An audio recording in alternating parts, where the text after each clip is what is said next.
What if the very setbacks that seem to break us are the ones that build us strongest? What if failure is not proof of weakness, but evidence of hidden strength waiting to be unlocked? And what if science could explain why some people collapse under pressure while others rise higher after every fall? Setbacks are a universal experience. Everyone at some point in life faces rejection, failure, disappointment, or loss. The crucial difference lies not in whether we face setbacks, but in how we respond. For some, a setback becomes a stopping point. It drains motivation, crushes confidence, and cements the belief that they aren't capable of more. For others, the exact same setback becomes a source of energy, a spark that drives them to work harder, dig deeper, and eventually rise higher than before. This difference, as modern psychology reveals, is not about luck or talent. It is about mindset. It is about how the brain interprets difficulty and how individuals harness that interpretation into action. The psychology of turning setbacks into fuel begins with how we frame the experience. Cognitive psychologists call this appraisal. When something negative happens, say you fail an exam, lose a job, or launch a project that doesn't succeed, your brain immediately asks, what does this mean? For some, it means I'm not smart enough, capable enough, or talented enough. That appraisal creates shame, avoidance, and withdrawal. But others interpret the same event as I didn't prepare enough this time, or I need to find another approach. That interpretation produces motivation rather than despair. The key is in perception. Setbacks are not inherently destructive. They become destructive when appraised as permanent verdicts rather than temporary feedback. This idea is closely tied to Carol Dweck's groundbreaking work on mindset. She distinguishes between a fixed mindset, where abilities are seen as static, and a growth mindset, where abilities are viewed as improvable through effort. In a fixed mindset, failure feels like proof of inadequacy, something to be avoided. In a growth mindset, failure feels like data, a teacher pointing out where growth is possible. Countless studies show that individuals with a growth mindset persist longer, recover faster, and ultimately achieve more because they transform setbacks into stepping stones. Neurological science adds another layer to this story. When the brain experiences failure, the amygdala, our fear and threat center, lights up. This triggers stress, anxiety, and the urge to retreat. But resilient people engage the prefrontal cortex, the rational and decision-making part of the brain. Instead of staying stuck in the emotional reaction, they move quickly into problem-solving mode. They ask, what can I learn? What can I do differently? Over time, this shift rewires neural pathways. The more someone practices bouncing back, the more automatic it becomes. Neuroscience confirms that resilience is not just personality, it is practice shaping the brain. Another powerful psychological principle is self-efficacy, a term coined by Albert Bandura. Self-efficacy is the belief that you can influence outcomes through your actions. People with high self-efficacy see setbacks as challenges within their control. If a project fails, they believe they can adjust strategy and try again.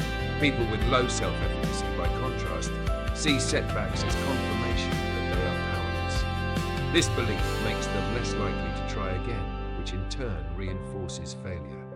The cycle becomes self-fulfilling. The difference between giving up and bouncing back often lies in self-efficacy. And the good news is, self-efficacy can be built through small wins, encouragement, and evidence of progress. Psychology also reveals the role of attribution styles. When something goes wrong, people instinctively explain why. If you explain failure as internal, I'm incompetent, stable, I'll never change, and global, this affects everything in my life, you are more likely to feel hopeless. But if you explain failure as external, the strategy wasn't right, unstable, I can change this with effort, and specific, this only applies to this one area, you are more likely to recover. Martin Seligman's research on learned optimism shows that optimistic attribution styles directly correlate with resilience. In other words, the stories we tell ourselves about setbacks determine whether they fuel us or finish us. Motivation science further explains this process. Psychologists distinguish between intrinsic and extrinsic motivation. When setbacks occur, extrinsic motivation, like seeking approval or avoiding punishment, often collapses. But intrinsic motivation, driven by curiosity, mastery, or purpose, can survive failure. Athletes who love the game, entrepreneurs who believe in their mission, and students driven by passion for learning are more likely to use setbacks as fuel because their drive is rooted deeper than any single outcome. A setback doesn't diminish their purpose, it sharpens it. Another concept critical to this psychology is post-traumatic growth. Just as trauma can lead to stress disorders, it can also lead to extraordinary growth. Studies show that people who endure significant setbacks often emerge with greater appreciation for life, deeper relationships, and stronger sense of purpose. Setbacks can shatter illusions of control and force people to rebuild with greater intentionality. In this way, setbacks don't just fuel achievement, they fuel transformation. Examples from real life illustrate these principles vividly. Consider Thomas Edison, who famously said, "I have not failed. I've just found 10,000 ways that won't work." Edison's mindset was textbook growth mindset and learned optimism. Each failed attempt wasn't internalized as incompetence, but reframed as feedback. His attribution style was external. "This method didn't work." Unstable. "I can try again." And specific. "This is just one design flaw." That mindset allowed him to persist until success came. Modern athletes provide another window into this psychology. Take LeBron James, who lost multiple NBA finals before achieving championship success. Instead of letting those defeats define him, he studied his performance, adjusted his training, and used the criticism as fuel. His resilience wasn't simply physical, it was psychological. He reframed public defeats as private lessons, and in doing so, he turned setbacks into stepping stones. Entrepreneurs also embody this psychology. Sarah Blakely, founder of Spanx, often shares how her father asked her and her brother at the dinner table, "What did you fail at today?" If they had nothing to share, he was disappointed. This reframing of failure normalized setbacks as a sign of effort, not inadequacy. That mindset freed her to experiment, persist through rejection, and ultimately build a billion-dollar company. Her story reflects the science. Resilience isn't about avoiding failure, but about redefining it. Social psychology adds another layer. The role of community. Setbacks feel less crushing when shared. Supportive networks provide encouragement, perspective, and accountability. Group dynamics also influence interpretation. In team environments where failure is treated as feedback, individuals bounce back faster. In environments where failure is stigmatized, individuals retreat. This is why some cultures and companies foster innovation while others stagnate. Their collective psychology of failure either fuels resilience or fuels fear. Importantly, resilience doesn't mean ignoring pain. Psychology is clear. Suppressing emotions backfires. Resilient people process their feelings fully, anger, sadness, frustration, before moving forward. This emotional honesty prevents lingering wounds and converts raw emotion into constructive energy. Mindfulness and emotional regulation skills are powerful tools here. They allow individuals to experience the pain of setbacks without being consumed by it. From a physiological standpoint, setbacks even influence hormones. Cortisol spikes under stress, but resilient individuals regulate it through coping strategies, exercise, meditation, social connection. Dopamine, the brain's reward chemical, can be triggered by reframing small improvements as wins, keeping motivation alive even in tough times. In this way, biology aligns with psychology. The way we interpret setbacks changes not only our thoughts but also our chemical responses, creating either spirals of despair or cycles of resilience. All of this converges on a central truth. Setbacks are not the end, they are the energy. They provide the raw material for resilience, but only if interpreted correctly. The science shows that those who bounce back stronger don't avoid failure. They embrace it as part of the process. They appraise it constructively, adopt growth mindsets, reframe attribution, lean on purpose, and draw strength from community. For you, this means that every setback in your own life carries a hidden gift. It may feel crushing, but within it lies feedback, focus, and fuel. The next time you fail, pause. Notice your appraisal. Ask yourself, am I treating this as proof of inadequacy or as data for growth? Challenge the narrative in your mind. Reframe it. Share it with someone supportive. Take one small action to prove to yourself that the story isn't over. This isn't denial, it's science. It's how resilient people train their brains to transform pain into progress. And as you embrace this psychology, remember, resilience is not a fixed trait, it's a skill. Every time you use a setback as fuel, you strengthen that skill. Over time, it becomes who you are, a person who doesn't just survive challenges, but thrives because of them. That is the resilient mindset. That is the power of turning setbacks into fuel. The psychology of resilience is built on one central truth. Setbacks are inevitable, but suffering from them is optional. In part 1, we explored how perception, mindset, and science explain why some people bounce back while others stay down. In this second part, we go deeper into the mechanics of how setbacks become fuel, into the habits and strategies people use to transform failure into strength, and into the evidence that resilience can be trained. The goal is not just to admire resilient people, but to understand how to cultivate resilience ourselves. The first psychological mechanism at work is reframing. How we describe an event shapes how we respond to it. A failed job interview can be described as proof that I'll never succeed, or as practice that prepares me for the next opportunity. The event is the same, but the interpretation is radically different. Psychologists have shown that people who consciously reframe setbacks as temporary and situational are more likely to persist. This isn't blind optimism, it's disciplined cognition. It means choosing to see setbacks as stepping stones, not stumbling blocks. Reframing changes the emotional impact, turning despair into determination. Closely related to reframing is cognitive flexibility. Resilient people don't lock themselves into one explanation or one plan. When setbacks occur, they shift perspectives, test alternatives, and adapt. Cognitive flexibility is like mental agility, the ability to pivot quickly to explore new paths when old ones fail. Neuroscience suggests this flexibility is tied to the prefrontal cortex, which governs problem-solving and decision-making. People who cultivate mindfulness, curiosity, and openness strengthen this brain function. When setbacks come, instead of rigidly insisting on the old way, they pivot. This ability to bend rather than break is why setbacks fuel growth.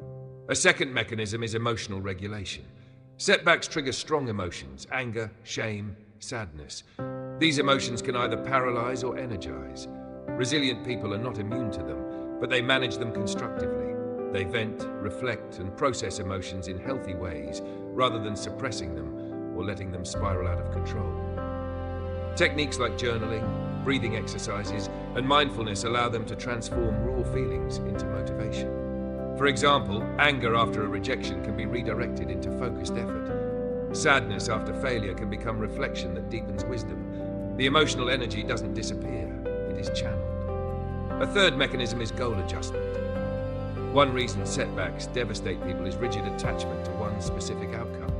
If success is defined as this exact plan must work, then failure feels final. But resilient individuals adjust goals.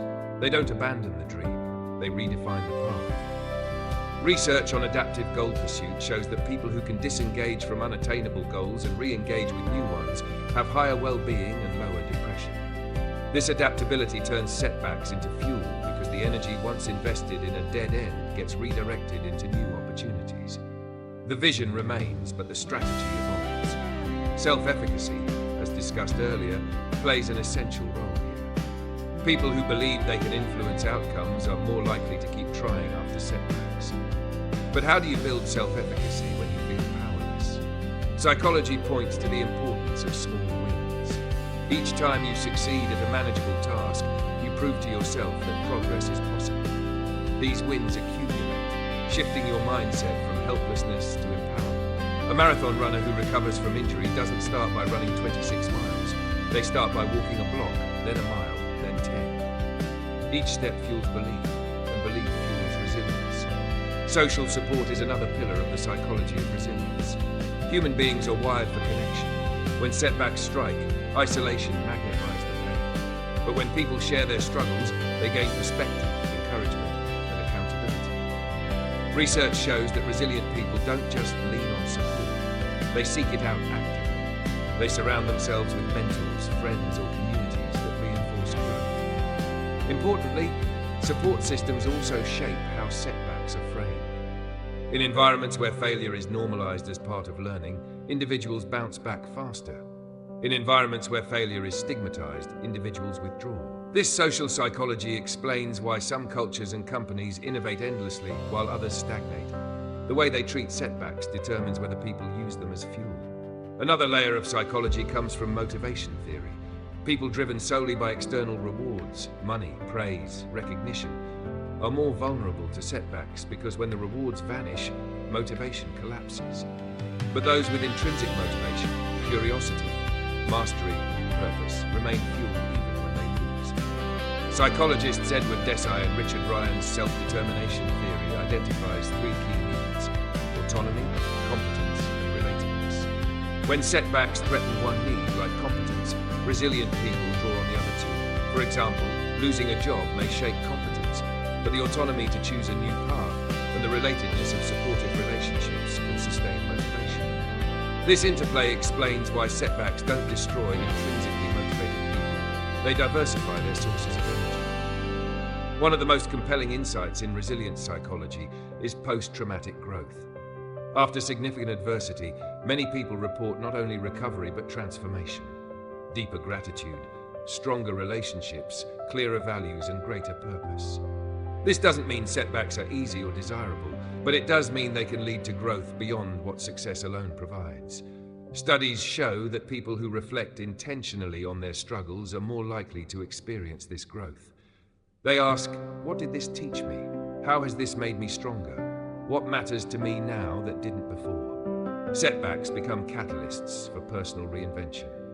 Let's ground these principles with real stories. Consider J.K. Rowling, who faced repeated rejection before Harry Potter became a global phenomenon. Publishers told her no, sometimes harshly. Each rejection could have ended her dream. But she reframed them as proof she had to persist. She regulated her emotions by continuing to write through despair. She adjusted her goals, refining her manuscript and sharpening her story. And she leaned on social support, particularly her daughter, as motivation. Her setbacks didn't just fuel success, they shaped her resilience. Without those rejections, she might never have honed her craft to the point of changing literary history. In sports, we see the same pattern. The story of Muhammad Ali comes to mind. Defeat and setbacks, including suspension, loss of titles, and criticism, could have ended his career. Instead, they fueled his identity as the greatest. He reframed defeats as temporary, regulated emotions with his larger purpose, and drew on intrinsic motivation, his belief in justice and dignity. His comebacks weren't just athletic, they were psychological triumphs of resilience. Business offers countless examples as well. Elon Musk faced multiple rocket failures at SpaceX, each one costing millions and threatening the company's existence. But instead of seeing them as proof of incompetence, he reframed them as necessary data points. Engineers analyzed every setback, adjusted goals, and persisted. The same principle applies. Setbacks became the fuel, not the fire that consumed the mission. Even in ordinary life, the psychology holds true. A student who fails an exam but uses it to identify weaknesses will improve more than one who barely passes without learning. A person who experiences heartbreak but uses it to clarify values and strengthen self-worth will grow more than one who stays in a shallow relationship. Setbacks are universal, but growth is optional. Those who choose to interpret them as lessons turn them into fuel. Importantly, resilience is not about ignoring pain. Psychology emphasizes that processing grief, anger, or disappointment is crucial. Resilient people don't deny hurt. They allow themselves to feel, then channel that emotion into action. This cycle, feel, reflect, act, is the core of resilience. Without it, setbacks remain wounds. With it, setbacks become scars that strengthen. What does this mean for you? It means that resilience is not a trait you either have or don't have. It's a skill you can build. Every time you reframe a failure, regulate an emotion, or adjust a goal, you strengthen your resilience muscles. Every small win builds self-efficacy. Every supportive conversation builds perspective. Every reflection builds growth. Over time, setbacks stop feeling like verdicts and start feeling like teachers. The psychology of turning setbacks into fuel reveals a paradox. The very things we fear most, failure, rejection, disappointment, are the things that shape us most deeply. They strip away illusions, strengthen character, sharpen focus, and deepen motivation. They hurt, but they also heal by teaching us what we're capable of when tested. And the more we practice resilience, the more automatic it becomes. So when your next setback comes, and it will, remember the signs. Pause and reframe. Regulate your emotions. Adjust your goals, seek support, focus on small wins, remind yourself of your deeper purpose, and trust that the pain of this moment can become the power of your future. Because setbacks are not the end, they are the beginning of resilience, and resilience is the fuel of every breakthrough. Setbacks are often described as obstacles, but psychology teaches us to see them differently. They are catalysts.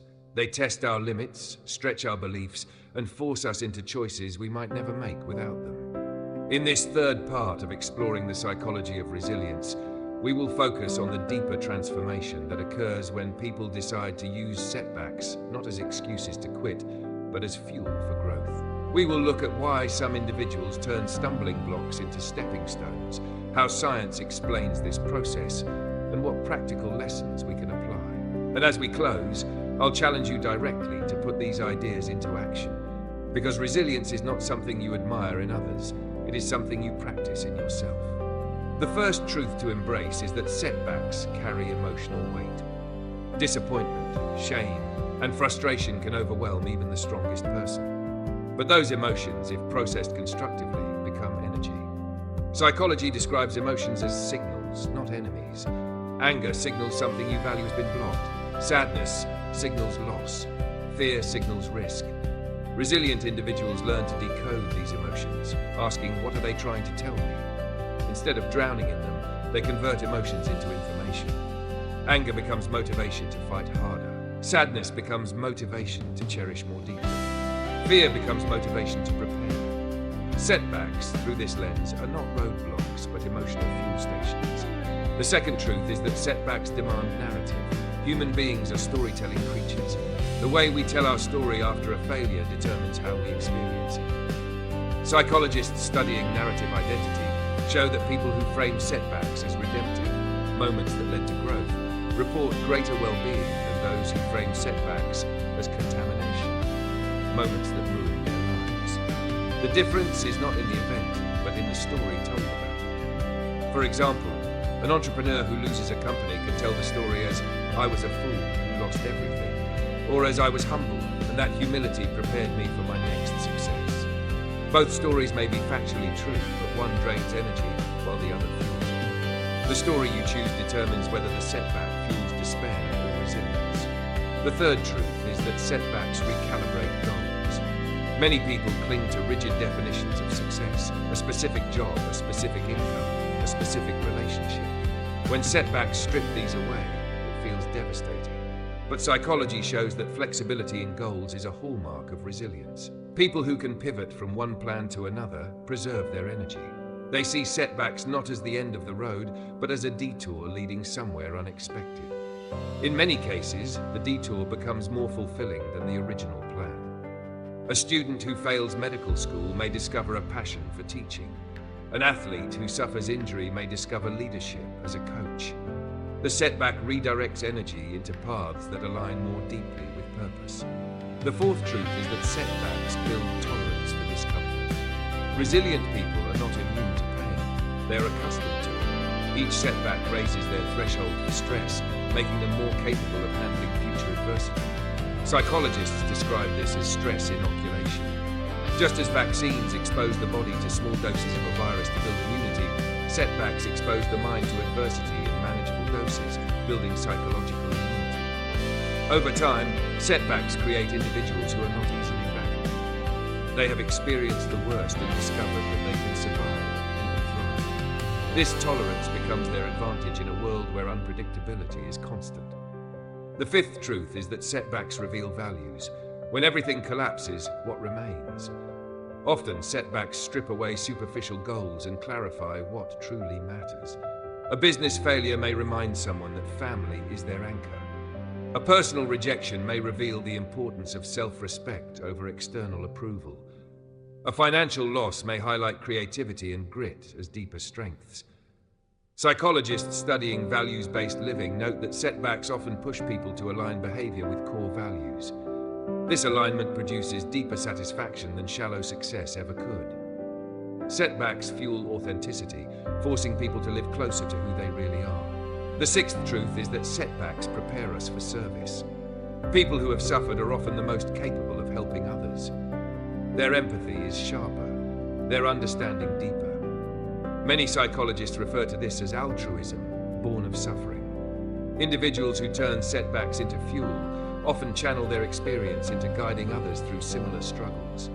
Addiction recovery programs, for example, are built on the principle that those who have stumbled are the best guides for those still struggling. Leaders who have failed once are often more compassionate managers. Parents who endured hardship often raise children with resilience. Setbacks don't just build individuals, they equip them to strengthen communities. The seventh truth is that setbacks strengthen identity.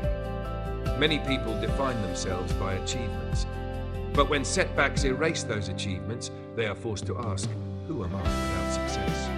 This crisis of identity is painful, but it can lead to a deeper foundation. Psychologists call this identity restructuring. Instead of being defined by titles, roles, or outcomes, resilient people redefine themselves by character, perseverance, creativity, kindness, and courage. These are qualities setbacks cannot take away. Once identity shifts from external validation to internal character, resilience becomes unshakable. The eighth truth is that setbacks train hope. Hope is not naive optimism. It is the belief that the future can be better and that you have agency to influence it. Setbacks test hope because they cast doubt on possibility. But resilient people respond by doubling down on hope. They imagine futures worth striving for, even when the present is bleak. Psychologists studying hope theory show that hopeful individuals set goals, find pathways to achieve them, and maintain motivation even when blocked. Every setback becomes a test of hope, and every act of persistence strengthens it. In this sense, setbacks don't kill hope, they cultivate it. All of these truths point to one reality. Setbacks, though painful, are not the enemy. They are the teacher, the trainer, the sculptor, shaping us into stronger, wiser, more compassionate versions of ourselves. But embracing this truth requires conscious practice. It means training your mind to reframe, regulate, adjust, tolerate, clarify, serve, restructure, and hope. These are not one-time acts, but ongoing habits. Over time, they form what psychologists call resilience resources, mental and emotional assets you can draw on every time life knocks you down. Examples abound of this transformation. Consider Nelson Mandela, who endured 27 years in prison, a setback by any measure. Yet he used that time to sharpen his values, clarify his identity, and cultivate empathy for his enemies. When released, he didn't collapse under bitterness. He rose as a leader who transformed the nation. His resilience was not in spite of the setback, but because of it. Or consider Maya Angelou, whose early life was marked by trauma and silence. That setback could have muted her forever. Instead, she transformed pain into poetry, setbacks into stories that inspired generations. Their lives show the psychology of resilience in action. Setbacks as the very fuel for greatness. Now, here's the part where psychology meets practice, where this exploration becomes personal. Ask yourself, what setback are you carrying right now? Maybe it's a failed project, a broken relationship, a missed opportunity, or a personal disappointment that lingers. How are you interpreting it? Are you treating it as a verdict that defines you, or as feedback that refines you?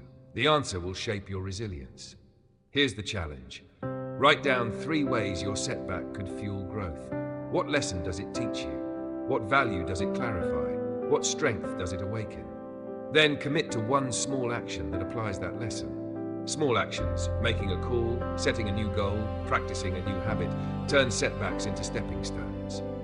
Psychology confirms that resilience is not built by grand gestures, but by consistent small steps. And finally, here is the call to action. Don't just admire resilience in others. Cultivate it in yourself. Subscribe to Think Fresh Daily to continue learning how setbacks can become your greatest assets. Like this video if the message resonates, and share it with someone you know who is struggling with their own setbacks.